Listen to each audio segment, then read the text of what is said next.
Hey guys, welcome to NY Sports MC. Thank you for whoever is going to tune in tonight. I know we have limited people tonight, as unfortunately we have another live stream going at the same time as us.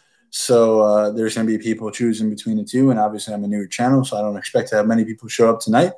But the people that do come tonight, I will really respect in it because obviously they know they want to come here to get that good content from NY Sports MC. But wanted to kind of just talk about Jamal. I'm sorry for not having the stream on Sunday. Pretty much what happened was Saturday night got really rough. Sunday morning was pretty tough. Then I was spending a lot of time with my dad, and I was just wiped out. It was a long weekend. I was just too tired. I was probably asleep by 9:30. So it was normally halfway through my stream. So just didn't have it in me Sunday night. Didn't want to give half effort out here looking miserable is what I would have looked like if I came on Sunday night. So I know Ryan does his thing Mondays. Tuesdays, sometimes Gangrene David goes on, sometimes he doesn't. So last night I told everybody, because a few people asked what happened on Sunday. I said I'll go live tomorrow when David was not sure what he was going to do. So it happens. Not a big deal. But I wanted to get into this Jamal Adams a little bit more. I know I did my video on it, but more has even surfaced since then. And I got to say, it just doesn't look good, man. And I'm really respecting what Joe Douglas and the Jets are doing from here moving forward. I don't know if I like what they did before because it seems like there was a real lack of communication. I know at the combine, Joe Douglas said that he was going to address those contracts after the draft and after free agency finished up, which it seems like he did not, but we don't know, right? He could have had a conversation with Jamal's agent that said, hey, look, had every intention on doing that, but with everything going on in the world and the uncertainty around the season and next year's cap, we really would need to wait off. And maybe Jamal just took that as, well, he didn't give me the offer like he said, and now is being a baby about it. Or maybe that conversation never even happened. The big issue is if that conversation did not happen, then that's a big negative on Joe Douglas and the Jets organization, because you have to be upfront and honest with your people too. Demonic, what's up? MC, more Jamal Diva, my cup of tea.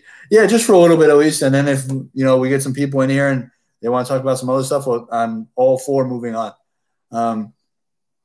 But that's the only spot where I can see the Jets being at fault, is if they did not have that open line of communication with Jamal and express why things might have changed from when they had the combine or, with everything going on. So that would be the one area where I can see potential issue with what the Jets did.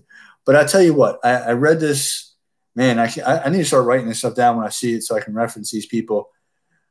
Jets mess. Thank you for coming in and joining us tonight. Somebody was saying that the owners, I think there was something on ESPN. They were saying the owners around the league are getting fed up with the players and with them trying to pull this social media game and this toxicity to get what they want. Right, this is not the first time we've seen this. AB did it, OBJ did it. Right, there's players that have been doing this recently, and they don't want that happening anymore. Right, these things were negotiated in for a reason. The rookie contracts were for a reason. So there you go. It might have been Stephen A. because I know it was on ESPN somewhere. So the Jets. Sorry, as my eye for some reason is very itchy. But the Jets and Joe Douglas could be the ones to help correct what is changing now. If they sit pat and say, Jamal, we don't care that you want to be traded. We don't care what you say in social media. You're under contract for 2 years. You're either going to play or you can sit down. That can stop all these players from doing this. That can stop them dead in their track, because the way this new CBA goes, if he sits out this year, he doesn't even accrue a year towards free agency. So he's really doing himself a disservice. Cromartie actually came out and said a bunch of stuff that I don't believe any of it. The only thing I really did believe that he said was he probably did have a conversation with Jamal Adams, and that Jamal would still ball out even if he was here. So I think that Jamal would play this year if we did not get rid of him. Whether Jet fans at this point even want to see him play or not, that's another story. But he's just making himself look bad, man. He's making himself look like he never wanted to be here. And think of it this way, like, if you want to get out of here, you're hurting your cause by doing this. Because teams around the league are going to be like, well, we're going to offer the Jets less now because of all the fiasco that he's going through. And the Jets are like, we're not trading him for less. So you're making it harder on yourself to get your ultimate goal of being out. And then also think about if you're the Eagles. Think about if you're any of these other teams that he had. Who do you have listed? Tampa Bay. Unless they're really doing a one and done, right? They're trying to do that 1 year, get him in, do what he can do, right?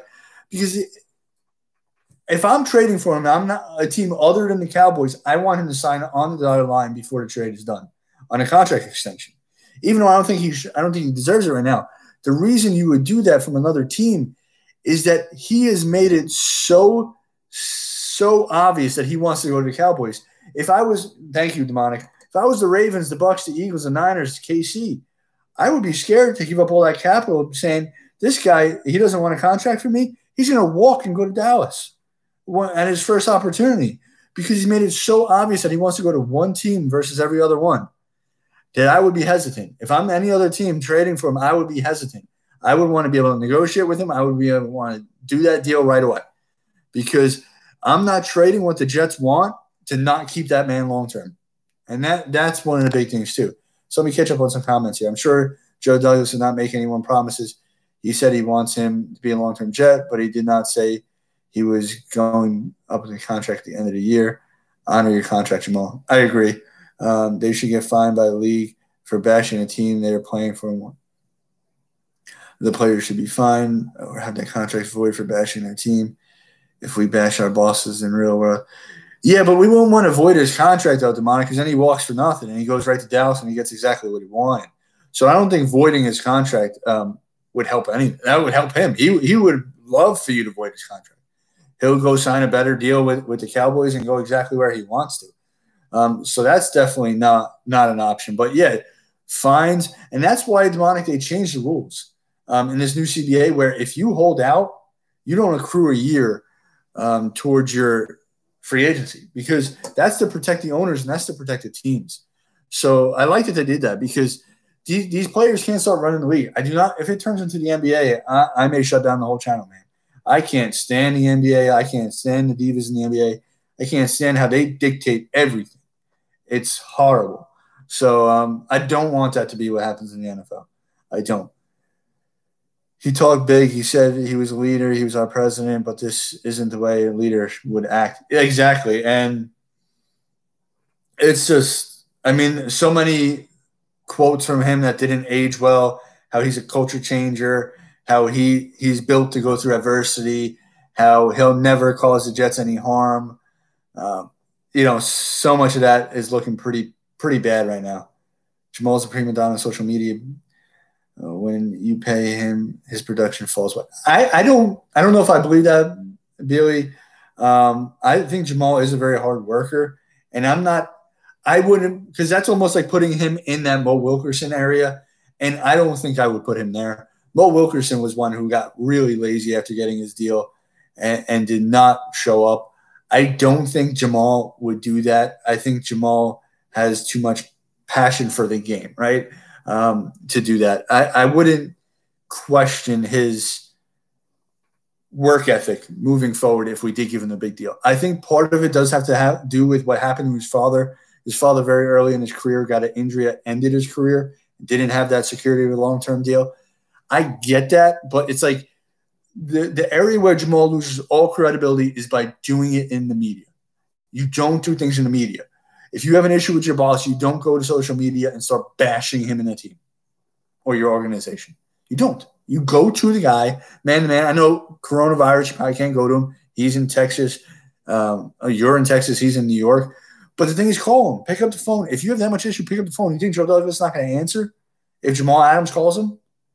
Come on. It's like I almost feel like the era that we live in right now is so much different than the one even when I was younger, and I'm only 30, right? So Curtis Martin came out recently and said how he had a torn MCL. And what was it, 2014? When he won the rushing title, 2011, something like that. I can't remember. 2014 maybe. When he won the rushing title, he had a torn MCL like halfway through that year. He continued to play. He said he called Bill Parcells, who was not his coach at the time, and said, "Hey, Bill, what do I do? I got this bad injury." And Bill Parcells told him a quote that he said to him when he was a rookie. He said to him, he goes, "Look, at first, it's your body, it's your future. You never know how this can impact you in the long run." So he left it up to Curtis. But he also said, one thing I wanted to let you know is if you step out of that huddle, you don't know who's stepping back in. And that's how their mindset was back then, right? If I step out of this huddle, I may lose my job to the next person. And they were hungry and they were motivated, so they would never ask for a new deal. Because you ask for a new deal, especially when you got 2 years left, forget about it. They'll replace you. Easy. And that's the thing back then. That's the mindset that these players had. Now it's all entitlement. They feel entitled to everything. First of all, you're getting paid millions of dollars. There's people that are starving right now because of the virus. And you're complaining because you want your money earlier. You've already made enough money that if you know what to do with it and you know how to invest it, that's already generational wealth. So, like, come on. We're not talking about you made even 100,000. You made millions of dollars since you've been in the league. And you got commercials out the wazoo. You got all these other companies that wanted to. I don't know if you'll lose any now, Jamal, but you got plenty of money, man. Just be smart with it. That's the thing. Why are so many athletes go bankrupt? Because they're stupid with their money. I'm not saying Jamal is. I don't know how he spends his money. But if you're smart with your money, you've already made enough money. I'm not saying that you can't get what you deserve, but you could wait the year. And that's the thing. I wish we could trade him overseas. Not Jamal in general, just players in general. Example, in WWE, if they bash the company while they're working for WWE, you get fined. Yeah, exactly. So Cowboys can't afford him. They're paying a lot. Yeah. And I'll tell you what, about the Cowboys, Dak Prescott pulled a move there. He pulled a move. So Dak put the Cowboys in a predicament. The timing of when he signed that franchise tender was not done by accident. So what happens now, he signs his franchise tag, 30-some-odd million dollars, right? So what happens now is they're up against the cap. The only way they can get enough to have Jamal and pay Jamal would be to give Dak his long-term deal. So Dak just stuck it to them and said, look, you're not going to bring in some other guy and potentially pay him before me. He signed his tag and now said, well, now we got to get to the bottom of this. You got to give me my deal. I think that was beautifully played by him and his agent. Put them on the spot. I don't think he deserves the type of money he gets, but he deserves it before trading assets and then paying Jamal for sure, without a doubt.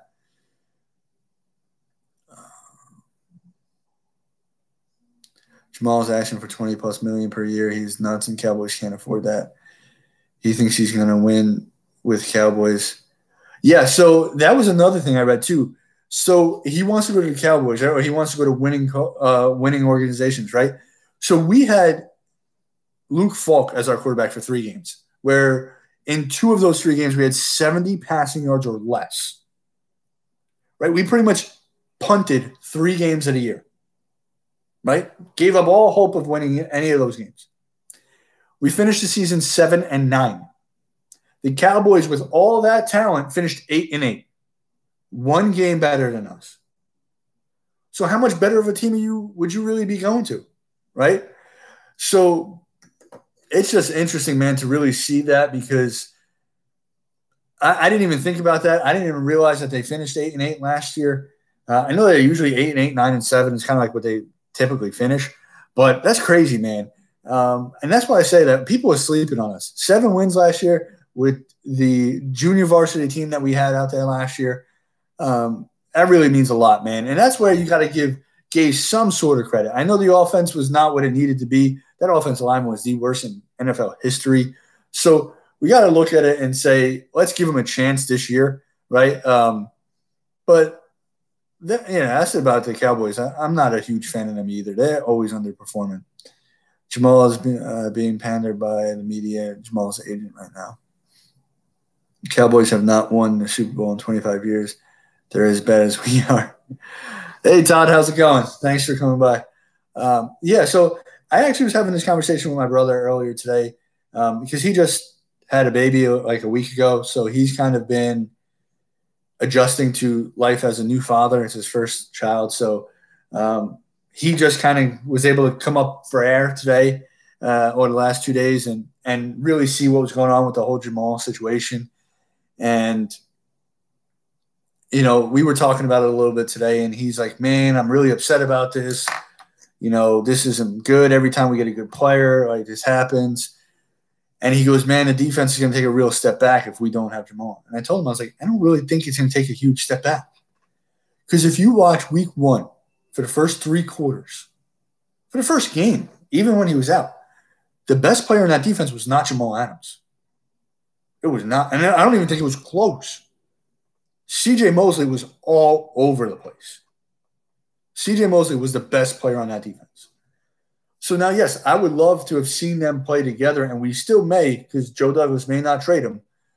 But we're getting an all-pro back. Yes, we may be losing one if we trade him, but we're getting an all-pro back. So I don't think the defense necessarily takes a huge step back, right?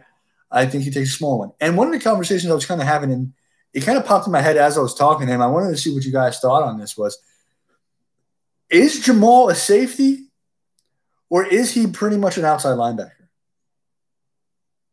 Because what he does in the back third, while it's good, you can get somebody to do what he did in the back third, the limited time he plays back there. He does play well. He can line up with some of the tight ends. But he plays that outside linebacker spot so much. He plays that edge so much that he almost plays edge more than he plays safety. And if that's the case, why not just get an edge for the same money? One that'll get us double-digit sacks, right? So that's just something I was kind of thinking. I don't know if it was just kind of out of left field. Probably was. But it just came up to me, and I'm like, man, he so often lines up in that outside linebacker spot. I know he covers up some tight ends too, so that's obviously he does that at a much better level than an outside linebacker would. But he almost plays more in the box than he does play safety. So that was just a kind of take that I had. I think Greg Williams will do great things with Ashton Davis. Joe saw this coming and made a move for the future. And Joe, I trust. I trust Joe as well, at least for now. Like I said, I haven't really seen too much to make me not trust him. Ashton Davis, we'll have to see how that goes. From what I've seen, looks pretty good. I think he may, obviously depending on what happens with Jamal, but I think he may have more of an impact on special teams than he would on defense this year if Jamal is still here. Because like I said, there's a chance that Jamal still plays for us this year. Even though I don't know how that would really go in the locker room with everything he said recently. But according to, who was it, Snacks, I think it was Snacks that said it, because somebody tweeted out, hey, how would it be him in the locker room? He said it's going to be a non-issue because players don't get in other players' business. So maybe that'll be true, maybe it won't. It'll be something we'll have to see if he's still here. It's like nobody told Dallas there's a salary cap. I think that Dallas is in a different spot this year, though. I don't think that they're going to as aggressively target Jamal as maybe they were at the trade deadline last year. So I think they've kind of been moved on a little bit. I think they get pulled back in because Jamal wants to go there so badly. But haven't really heard them really pressing to try to get him right now. Jamal's a prime diva, not a football player. Safety or free safety, we need an edge pad. Trade him for draft picks. I can speak for all Jets fans when I say we all love what Joe Douglas did in the draft, turned Jamal into 2 or 3 players in the draft that want to win and play football. Yeah, and Demonic, I don't know if this is a direct reflection on Jamal or just the culture that we've had in this organization for a while, but there's a reason he drafted 5 straight captains, right? Especially when you get into those later round guys. Like, you're looking for the diamond in the rough, but you also don't want somebody that's going to be an issue on the team. You don't want another Ike and Impale who's going to break your quarterback's jaw, right? You want a guy that's going to come in there, not going to be an issue, going to work real hard and contribute in any way possible. And what better way to do that than bring people who are captains at their college, respected on campus and respected by their teammates. Yeah, I mean, I would want. I mean, if we can get a player too, that would be good. I mean, I've heard a lot of rumors about different players. It would depend on what player though. Like, I don't want just throwing guys. I want somebody that can actually contribute to the team. Um, Jet Central had a few pretty good trade ideas. Obviously, no legitimacy to them, right? Like, he didn't hear them from anywhere. He was just saying, "What if? What if? What if?" And the one I really loved was he was talking about getting Galladay in a pick from the Lions. I don't think that the Lions would ever do that. Galladay, I think, is becoming a stud. He had a nice breakout year last year, so I don't see that they would even do that. But if you could get like kind of somebody like that, an impact wide receiver, and a pick or two, that'd be sign me up all day for that for sure. But who breaks your quarterback's jaw? You don't remember that, Joe, or you just saying that you know that was just funny that I brought that back up again? But punish Jamal by sending him to these three teams: Lions, Browns, Jags. So I've heard Jags quite a bit. To be honest, and I don't know a lot of film. I'll admit most of it is from just peeping stats. So maybe he's better than I think. I'm not 100% sold on Yannick Ngakoue. I'm not. He was part of a team called Saxonville and didn't have double-digit sacks. So if you guys have watched anything from me recently, you know that when it comes to an edge rusher, if they're on a team with other very good edge rushers and they're not producing, I don't think they're going to produce better when they're on teams without them. That's why I don't like Jadeveon Clowney. And my buddy who's a Texans fan, I used to tell him all the time that Clowney is not as good as he thinks he is. And when they first traded him to Seattle, he was upset with the trade. And I told you, I said he's not good. I said, you're going to see that now. He's not good. He got 3 sacks. And now he laughs that he's not even signed. He goes, yeah, he's not really that good. I was like, I've been telling you that for years, but you were stuck in your fandom. So that's the one thing. I don't like edge rushers when they're not producing at an elite level, especially when they have other elite talent around them. Because what happens is you're on a team like the Texans, and J.J. Watt is one of the best players in the whole league. He's occupying 2, sometimes 3 blocks. You should be singled off on the other side, and you should be producing at a high clip. Now you don't. You only get 8 sacks, 6 sacks, depending on the year. And now you're going to go to be the guy, and you're going to be getting the double teams. What makes me think that when you were facing single blocks and only getting 6 to 7 to 8 sacks, now you're going to go to facing double teams and you're going to get more? No, that ain't happening. I wrote it wrong. I was just repeating what he said. Oh, yeah. So I didn't know if you just forgot about that or didn't know about that, or if you were just finding it hilarious. 8 sacks is only 2 more than Jamal. Yeah, and he played that position full time. So I'm not a huge fan of that, right? To me, is he a Von Miller? Is he, a Bosa brother? No, he's not. He's not like any of those guys. And now I don't think you can get any of those guys for Jamal anyway, even straight up. But he's not, and I don't think he's going to develop into one of those guys. So for me, I would take a pass on that. I would rather than go Demonic's route and just give me a bunch of draft picks, right? If my choice is Yannick or a bunch of draft picks, I want a bunch of draft picks. Call me crazy, but I trust Joe Douglas. I trust his team. He brought in – see, the great thing about Joe Douglas and what he did, and you see a lot of the successful younger coaches do this as well, he brought in veterans around him. So, like, when you're a head coach, you want to bring in that veteran coordinator on the side that you're not the best at, right? So if you're an offensive-minded guy, you want to bring in that veteran defensive coordinator, maybe even somebody that used to be a head coach that's, now just wants to be a coordinator, somebody like that. So when you look at Joe Douglas. He brought in Rex Hogan. He brought in Savage or whatever that other guy's name is, right? He brought in these guys who are well respected around the league, who've been around the league, know what they're doing. So he has trusted people that he can lean on to get this going in the right direction.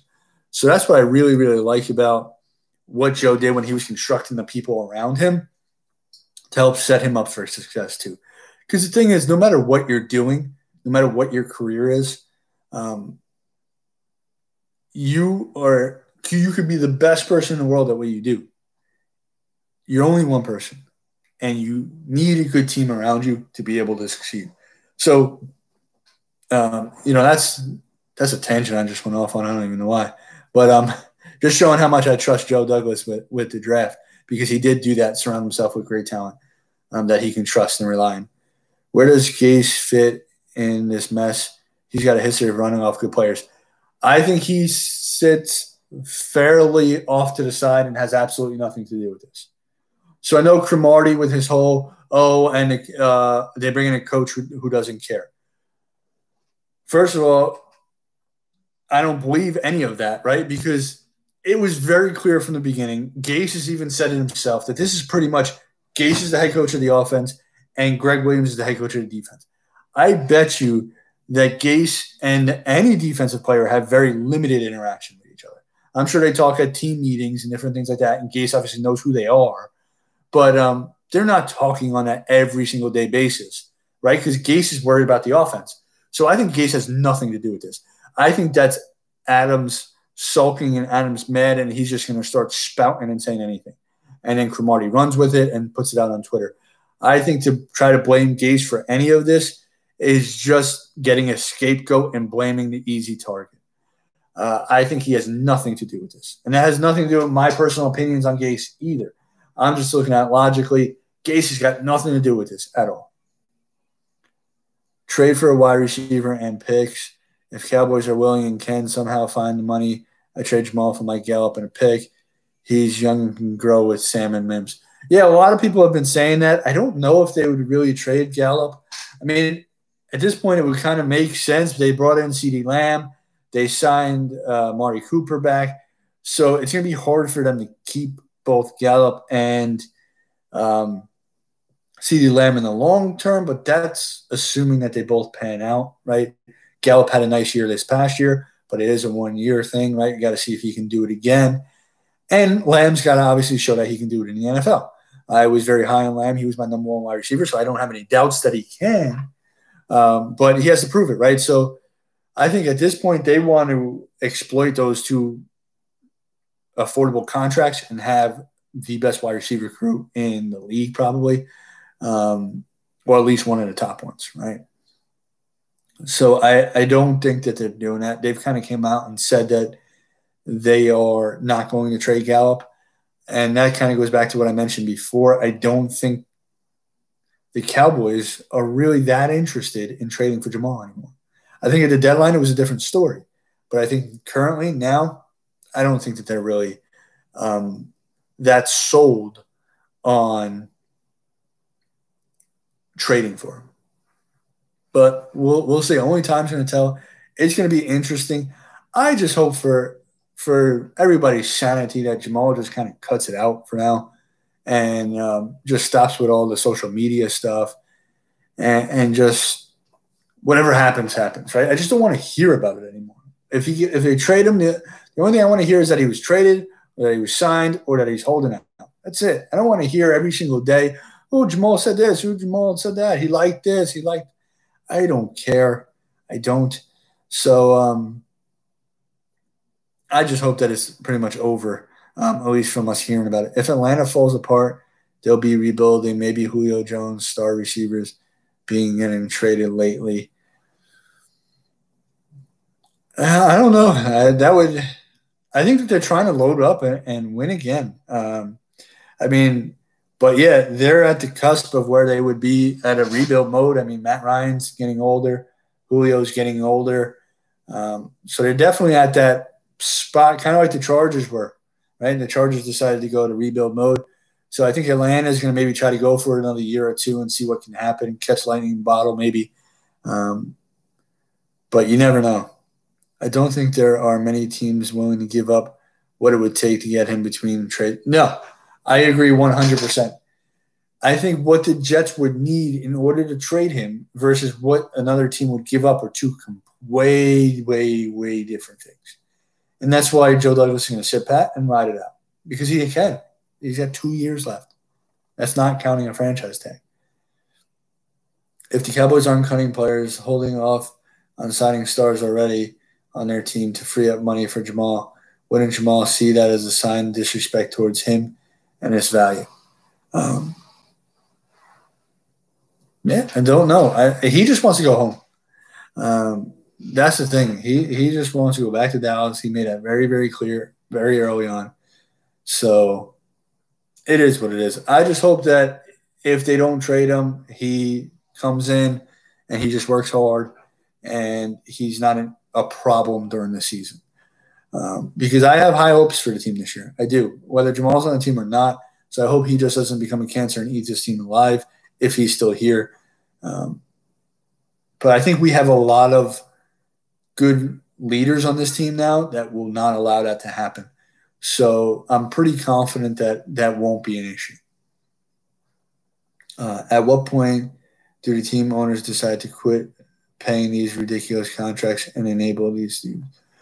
So they're just paying him his rookie deal. I mean, they're not paying him a ridiculous contract, unless you're talking about like the contracts that these guys are signing after that.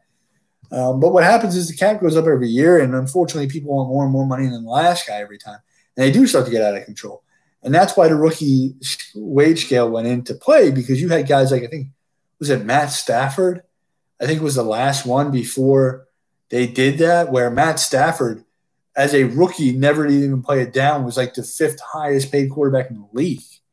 It was ridiculous. So it was aggravating the veterans, of course, right? They've been playing in this league and they're getting paid less than the guy that hasn't even played a snap. But also, it just kept driving that price up even higher and higher. And it would really hurt the teams if they missed, right? Imagine if you had a bust like the Cardinals would not have been able to do what they did if there wasn't that rookie pay scale. They would not have been able to trade Rosen's contract. It would have been horrible. It would have been a horrendous contract if there was no rookie pay scale. So I don't know if maybe they got to do something where like no player can get paid more than a certain percentage of the cap. No one player. Maybe that's a way to kind of limit it to where it kind of caps you out. Like, look, you can't make more than, I don't know, 3% of the cap or 10% of the cap, whatever the case may be. I'd have to look at the numbers to see what that would even be. But that would be the only way to kind of stop this from continuing to go up or give up any draft picks. I actually feel Mosley is the best defensive player in the Jets. Hope he stays healthy. Yeah, that's what I said earlier, Joey. I don't think you were in here just yet. But if you look week 1, the best defensive player on the field was not Jamal Adams. It was not. It was C.J. Mosley. He was all over the place. And that's what makes me think that this defense, that was a top 10 defense, can still remain a top 3rd in the league on defense, because we're getting an all-pro back. Even if we lose an all-pro, we're getting an all-pro back. We improved the corners a little bit. And everybody's back healthy again. Inside linebacker position is much deeper and better this year. So I'm still very excited about this upcoming year. Like I said, I just can't wait for that to all be over again. But we'll see what happens. I did do my front.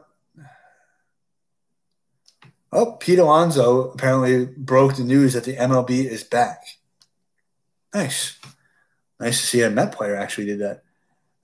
What is Mosley's contract after this year? So I think he's a big cap hit for the next 2 years. I'm going to try to pull it up here on my phone. I remember saying to myself when they signed him that I thought, yes, they overpaid him, but I thought the way, and this is actually a little bit of the way that he paid him was not horrible, because the reason I say it wasn't horrible is because when he really becomes expendable to where he's not going to be a huge impact on the cap if we were to cut him, is right around the time when Darnold would be looking to get his new contract. So we can kind of let him go. So this year he's 17.5 million on the cap. He would be a $30 million cap penalty if we cut him. Obviously, we're not cutting him. Next year, he'd be 17.5 million. He'd be at 12.5 million if we cut him after this upcoming season. So 2022, he'd only be at $3 million, and we'd save 15.5 million. So that is 2022. So if you think about it, 2020 is going to be Donald's third year. 2021 is going to be his fourth year. So going into Sam Darnold's fifth contract year, right? His fifth-year option. If Darnold is the quarterback I think he is, which I am pretty confident he is, that's when we're going to need him to sign him to that new deal. And if Mosley at that point is not producing at that kind of level anymore, we can either restructure him if he's still doing well to get him on a better deal, or we can cut him and save $15.5 million. And if Le'Veon Bell is still on the team at that point, we can cut him and save $13 million. And there you go. That's almost all the way to, that's at least halfway to what Sam would potentially need. So I like how those are structured because we can get out of them, right, when we need to pay Sam. And that's the only thing we really need to worry about, because if we're not paying Jamal, I mean, right now, who else are we paying big money on this team? It's going to be Sam Darnold, right? So know that those big contracts are pretty much free and clear by the time we're ready to pay him. So next year, and this is what I was saying too, because everybody wanted to talk about, I want to pull this up now that I'm already on here. Where is he? Fant. So everybody said, oh, Fant was a horrible, or saying that was a bad signing by Joe Douglas. He spent too much money. The guy's not a proven tackle. One of the worst signings in the offseason I saw on quite a few pages. It really wasn't, because it wasn't a 3-year, $30 million deal. It was essentially a 1-year deal. And it was $10 million for 1 year, right? Because next year, if we were to cut Fant, cost us $2 million dead cap, and we free up $7.4 million. So $2 million out of $9.4 million, that's a pretty solid deal. And that's something that we can easily get out of after that first year. So when you put that into context, it's not that bad a deal anymore, because it's essentially a one-year deal. But if he does well, he's going to be a steal at $9.4 million, right? If he's a solid right tackle, above average right tackle, you're willing to pay him $9.4 million without a doubt. Take it to the bank. You got him for 2 more years. But if he proves that, hey, he's nothing more than that sixth offensive lineman, that blocking tight end, you cut him, and it costs you $2 million. So not a bad deal at all. I really like what he did there.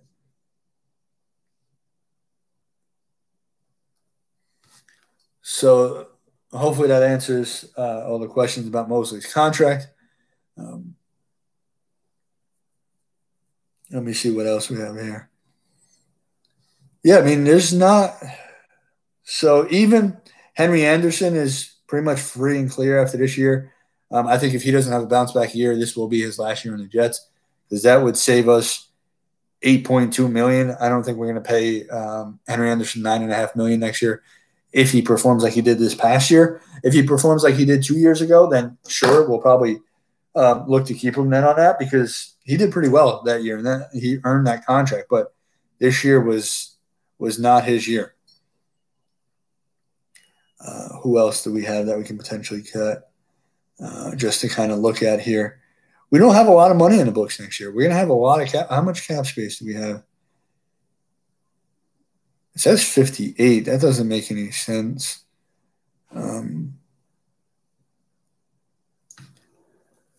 Jamison Crowder's contract gets interesting for next year. He would be owed $11.5 million next year, of which only $1 million is guaranteed. So $10.5 million would be cap savings. I would want to see him stay, but $11.5 million is kind of a lot for a slot corner, I think. So maybe we can restructure him, spread it over a few years, give him a little more guarantee, keep him on board, because I do like what he brings to the table for the team. I think that obviously Sam Darnold's got a good rapport with him. So, it's going to be interesting. That's getting way ahead of ourselves now. I was just already on there, so I kind of just quick peeking at a few things there. But so let's get into the Marcus May thing too. So that was interesting too. And now I'm not as nervous about what Marcus May said because I don't think he's upset with the team or anything like that. He's more of that was more of a shot at us, the fans. Um, and I can kind of see where he's coming from. I know a lot of people, especially after the Ashton Davis signings, a lot of people are saying, "Hey, this is going to be his last year on the team. He's going to be gone. Don't pay him." All this. And in the beginning of his career, when he had the injury, he had injury history in college, gets injured his rookie year. Everybody's calling him injury prone. And now because Jamal's throwing his temper tantrum, everybody's like, hey, sign Marcus May long term. What should we give May? So I can understand where he's feeling a little hurt, maybe feeling like he was never getting the support he felt he deserved. And now all of a sudden, because Jamal's looking to leave, everybody wants to kind of go to him and support him and back him. So I can see where he would have gotten a little upset with that.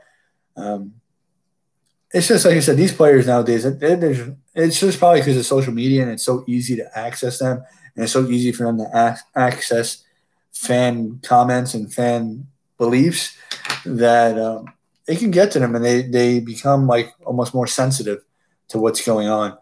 So like I said, I was saying even from when Ashton Davis got drafted that I wouldn't be opposed to even bringing back May, even if you signed Jamal long term, because I think May is a good player. I think Davis is a flexible piece that can move around. He's played corner before. He's going to be doing a lot of return game. And if you could have got him on a reasonable deal, I would have kept the both of them, right? It just all depends upon how much he wanted. Ooh, excuse me. And, how much he would command on the open market, right? So it really, really just depends.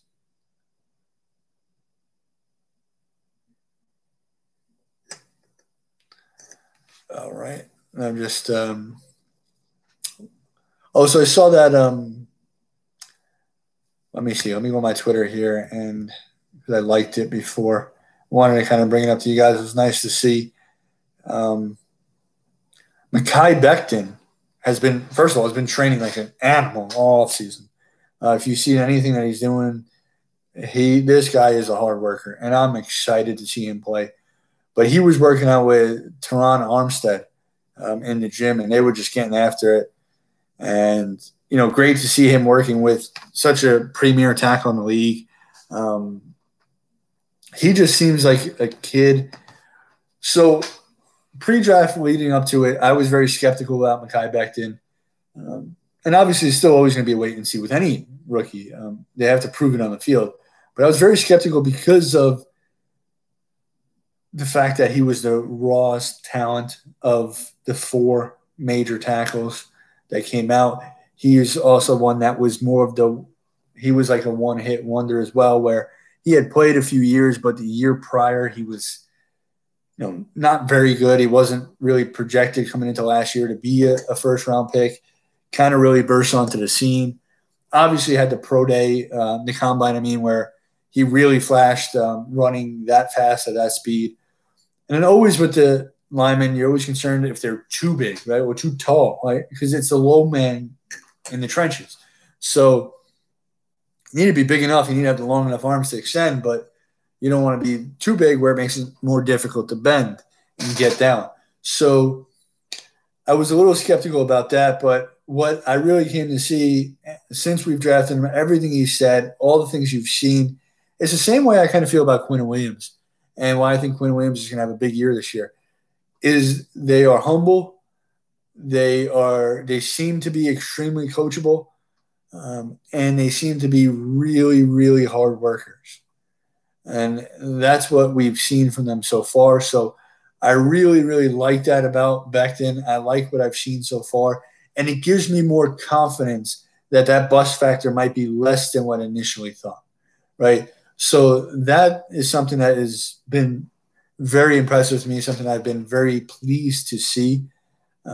Wanted to make sure, I don't know if you guys had seen that, make sure I got that out there because that is something that I was like I said, very, very happy to see. I like Becton, but I still think JD is rolling the dice at tackle. I would have liked him put a little bolder in free agency. So really the only tackle option out there in free agency was Conklin. And he signed pretty quickly with the Browns. And I don't think that Conklin is as good as people were making him seem. He is and I'll preface this, he is an elite run blocker. He is. He's a below average pass blocker. And I don't know if I wanted to pay somebody that much that's elite in one, but below average in the other, especially when our big thing in the offseason was to protect Sam Darnold, to get him protection. So Peters is what, 38 years old now? I don't know how much he would have really gave you. I wouldn't mind bringing in like a Peters if he wanted to compete and potentially be a backup just in case. Because the one thing I think this offensive line, at least especially at the tackle position, is missing is a veteran leader to help teach. Because Fant is still younger. I know he's been in the league 3 or 4 years now, I think it is. But he's still a younger guy who's only started a handful of games.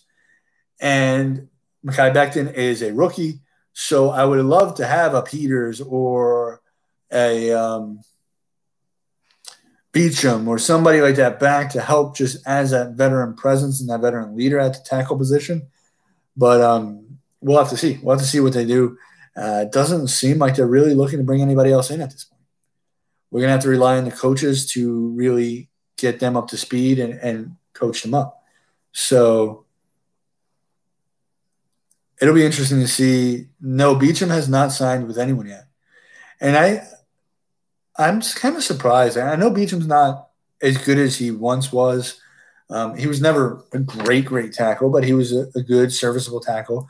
And I think last year he proved that he can still be serviceable when called upon, right? So when he missed a few games, you were able to tell as soon as he came back, the offensive line was still bad. Don't try to twist my words. I'm not saying that he made the line amazing, but he made it halfway decent. And it was a big improvement when he was at left tackle compared to Chuma Edoga. So I don't think Edoga should ever go back to left tackle unless he really works on his craft.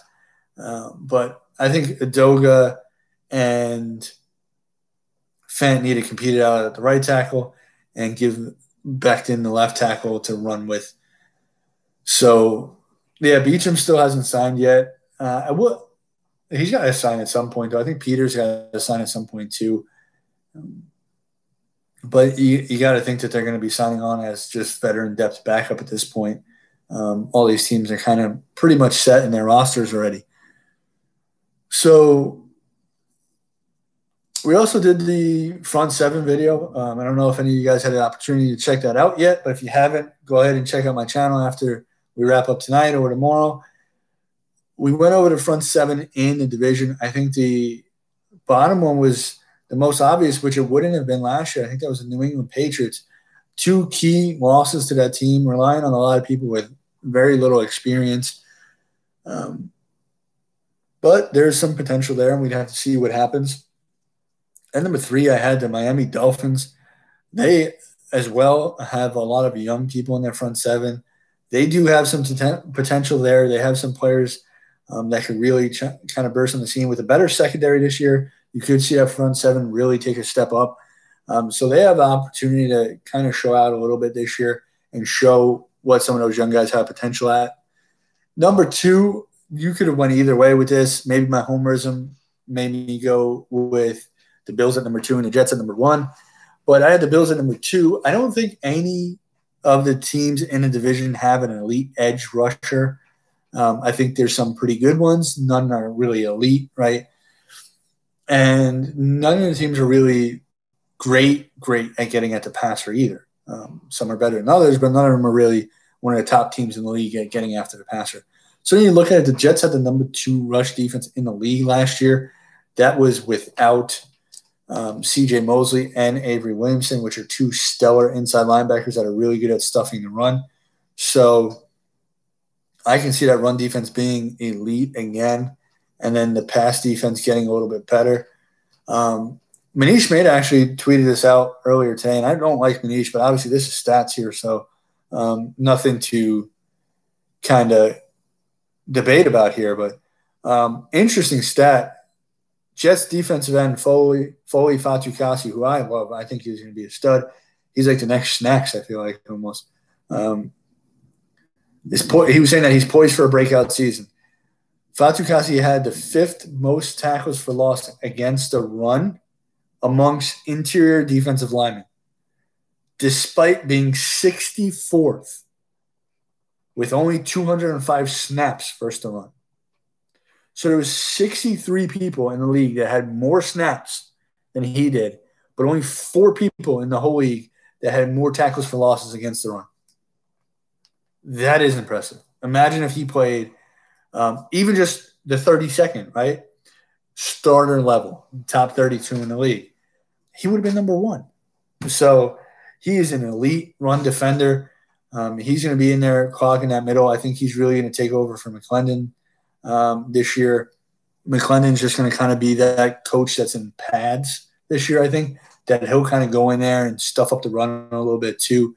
But I think you're going to see McClendon's role kind of reduce into that rotational piece where Fatukasi is going to be the starter on that line. And we just have a lot of depth there, and I really like it. I mean, you look at some of these young guys who really, really showed something last year, and that's the one positive you can take out of having so many injuries that we did last year is these young guys had a lot of opportunity to kind of prove themselves last year, and some of them really stepped up, right? So Neville Hewitt and Burgess, when it comes to inside linebacker, I think that's the only reason they're back on this team this year. I think if we didn't have all those injuries and they didn't play as much, they probably wouldn't be on the team this year. I mean, Burgess for sure. Burgess was on the practice squad. So they really took advantage of that. But then if you look at the defensive line, you have Foley Fatukasi, who, I mean, we knew he was on the team, but nobody knew anything about him other than that really going into last year, right? If you said I knew about Fatukasi the year before that, you're lying, right? The only thing you might have knew about him was that he was on the team. You did not know that he was that good. I don't want to hear it. He was a late-round draft pick.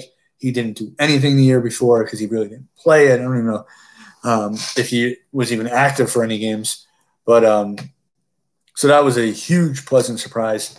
And then you have Nathan Shepard. Now, you may have known Nathan Shepard. He was, I think, a 3rd-round pick. The great backstory, right? He's an older guy coming out. Man, it is thundering out there. I don't know if you guys see the flashing right there between. But so with Shepard, he had a nice backstory where he was a bouncer. He ran into was a wide receiver. I think a wide receiver that used to play for the Lions, if I remember correctly. He's on ESPN now on NFL Network. Somebody can remind me in the chat. And he gave him advice on, hey, chase your dreams, you can do it. And he went back to a small school, ended up impressing, getting drafted. So we knew about him. Didn't do too much, got suspended at the beginning of the year, and then really showed some nice signs towards the end of the year. He only had about 2 sacks or so, but showed some ability in a very limited sample size last year. And then also Phillips. Phillips was an undrafted free agent, made the team due to a bunch of injuries, right, and really showed some signs as well whenever he had the opportunity to get out there and play. So for those reasons, the amount of depth that we really have at all these positions, I was impressed. And I think, like I said earlier, Quinton Williams is going to make a nice step forward this year and really become that person we thought he was going to be. You're battling lower leg injuries. You're converting to the NFL. It's going to happen, right? He still had 3 sacks last year, which is nothing to sneeze at from an interior defensive lineman as a rookie. Ed Oliver had, I think, 6. So, yeah, he doubled them. But Ed Oliver was healthy the whole year. Quinton Williams was not, right? Quinton Williams is playing with lower leg injuries that helps to sap you of a lot of your power and get off at the line of scrimmage. So that is, something to think about as well. But with that said, I'm really excited for the front 7 of this team. I think that's what's really going to make the defense go. They're going to be elite against the run again, which will help to put this team into some more third and long situations, hopefully, which will help these defensive backs. And I think the defensive backs got better. We started a year with two guys who are not even in. Oh no, Darryl Roberts did sign with, I think, the Lions maybe. So he's still in the league. But Tremaine Johnson has not signed with anybody, so he may be out of the league. Who knows? But Roberts was no good either. So now, I mean, is Pierre Desir and whoever lines up with the other outside corner spot, are they really top corners? No, we had the worst corners in the division, and I said that in my cornerback videos. It's not even close. The other three teams have very good cornerback rooms. We don't, but it could be serviceable, and that's all it needs to be, right? It's hard to put it all together at one time. Nate Burleson was exactly the person. Thank you, Chencho. It was Nate Burleson. Klecko played half a season with a broken foot, was in a cast all week, and played Sunday. That's when men were met. Yeah. I mean, even look at Kevin Moai, played with that club on his hand, taught himself to snap with the other hand. He broke his right hand, put that big, massive ball on his hand, so he couldn't even he couldn't get hand leverage or anything, and taught himself to snap with his opposite hand so that he would continue to play. It was just so much different. Even, like I said, some of those, Klecko was a little while back, but Moai's not that far back. Curtis Martin wasn't that far back. I said they just had different mentalities, and I wish it was back to that. I wish it was. Now, some of it was lack of information, right? Like, we don't want people playing with concussions, right? There's no, hey, shake out the cobwebs and get back out there. Like, that's serious. We don't want that happening, right? But the thing is, I don't feel so entitled to everything. I think that's the bigger issue, is that they feel entitled and they feel that they deserve everything. Like, these players now, if they go out by injury, they expect their jobs back. Like, as it's just a given. Like, and that's why, like, you see, like, and I think Flacco now at this point has kind of realized and it has changed, and now he's accepting it. But that was Flacco too. When Flacco went down and Lamar Jackson comes in and takes the job, and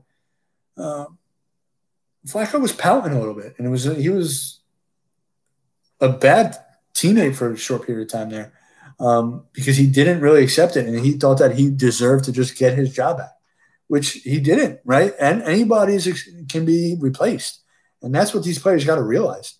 And then it kind of happened again in Denver with him, and now he realizes that he's a backup quarterback in this league, or at least for now he's got to be. And I think he's going to be much better in that role because he signed on in that role, right? In Baltimore, he still believed that was his team. In Denver, he went there for it to be his team. It didn't work out, right? So it was an adjustment period for him. But that's how these players kind of feel nowadays, that it's something that should be kind of handed to them, and something that, they normally get. So I'm not a fan of that. I think that is something that I hope changes back again. Like I said, the Jets could be the driving force in making that change back by not giving in to Jamal Adams. I know it's going to be painful for us because we're going to have to continue to hear about it. It's going to linger out. But, hey, if it corrects the trend that's going on in the NFL, I'm all for it. Because, like I mentioned earlier, I do not want this to become like the NBA. I do not want it to become where their GMs are almost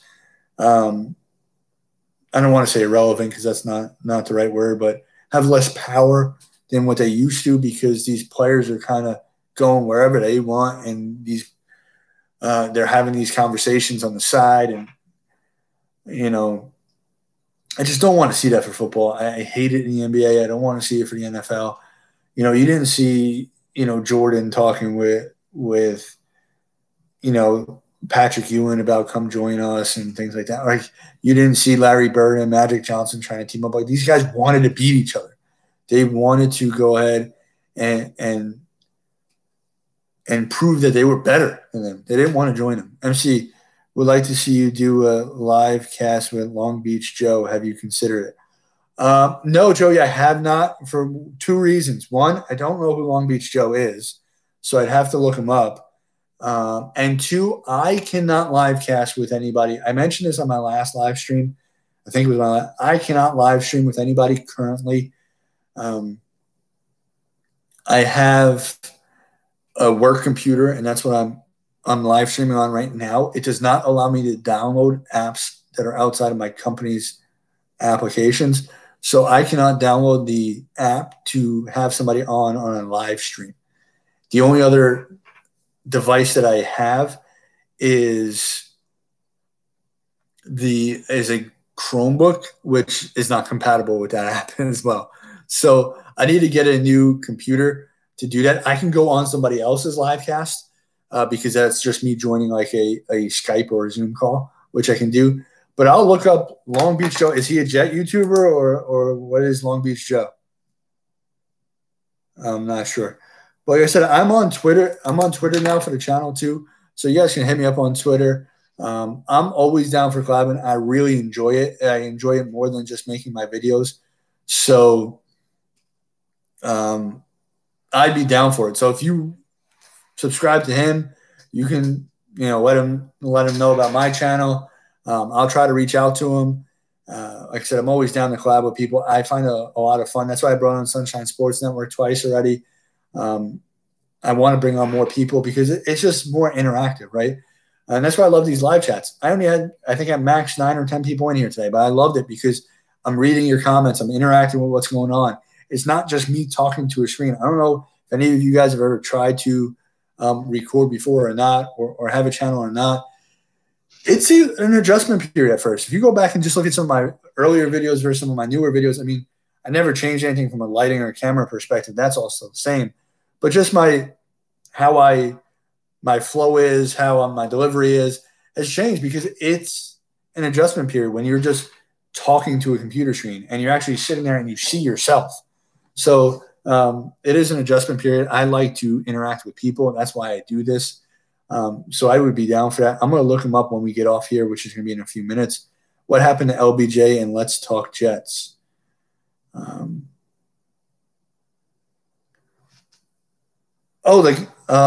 Long Beach Joe, that's the guy from Let's Talk Jets. Is Long Beach Joe the same guy from Let's Talk Jets, the bald-headed guy? I'm bald too, but I know who that is then. I've never spoken to him. Is his channel, your content and delivery is similar. Okay. I'll check it out. I'm writing it down right now. Yeah, I would be, like I said, I'd be all for doing with anybody, right? So he's an EMT, probably really busy with all the riots in California. Yeah, so like I said, let people know. I mean, if you guys want to see me on any other channels, I always say, hey, look, I don't ever want to replace anybody. I know that some of you guys went into the Jets panel and said that you wanted me to replace Gangrene David. I don't want to do that. I don't. Nobody, I don't want anybody saying that about me. I don't want to replace anybody. I respect and appreciate all the support, but I don't want to, don't put my name with replacing people because I don't want to ever seem like I'm trying to replace anybody or take anybody's spot. I respect all the work that all these YouTubers do out here. So I would be like more for, hey, why don't we just add to the panel, right? I think that would be the best. Like I want to be added. I actually think that's why Gangrene David has been reluctant to work with me. I think he feels a certain type of way towards me when I never told anybody to say, hey, replace David. But I do feel like that's why maybe he has not wanted to collab with me yet. He said that he will, but we'll see. Like I said, I'm in it just to talk Jets, man. I'm a fan just like everybody else. And he did a live show the same time as you did tonight. He announced after you did. Yeah, so I announced last night during Ryan's show, and I even asked him when he was going to go live, and he said he did not know. So I said, all right, guys, since I didn't do Sunday, I'm going to do Tuesday at 9 because a bunch of you were in there asking me what happened on Sunday. And then he ended up announcing earlier today that he was going live. Not a problem. I don't care. I know he's on live right now with Matt O'Leary. So it is what is that. That's what makes, hey, all you guys that came in, Todd, Joey, Mr. Magix, Jets Mess, Chincho, Dark Demonic was here before. I really appreciate all you guys coming because I was not the only guy on tonight. You could have easily went and checked out theirs instead. So all you guys, I have one favor for you guys though. On Sunday, when we go live again this Sunday, you guys have to all get on Steven Engel, because he chose Gangrene David's over ours. So we got to just bust his chops a little bit on Sunday, get on him for not being in here tonight. But hey, guys, it's been a little over an hour. I really, yeah, I know you asked me last night, and that's why I did it, and that's why I set it up. Because actually, I'll finish on this, Jets Mess. I hopped into Gangrene David's before I went live here, just to say, hey guys, sorry, I'm not gonna be able to be here. Hang out in their chat.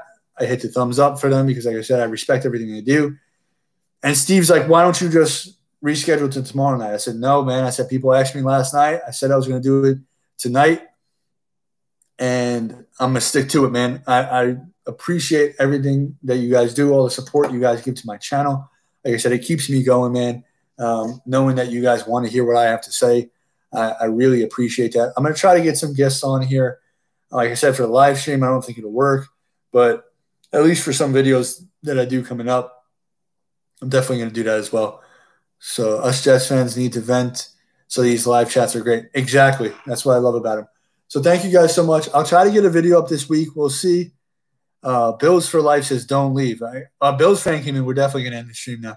Bills for Life, I've seen you in some of the other streams before. Please sub up my channel if you haven't already. I would love for you to come in here and heckle us during my live streams. I do them every Sunday night at 9 p.m. Eastern time. So this week we changed it because it was Father's Day. So come on over, heckle us next week. I would love to go back and forth with you.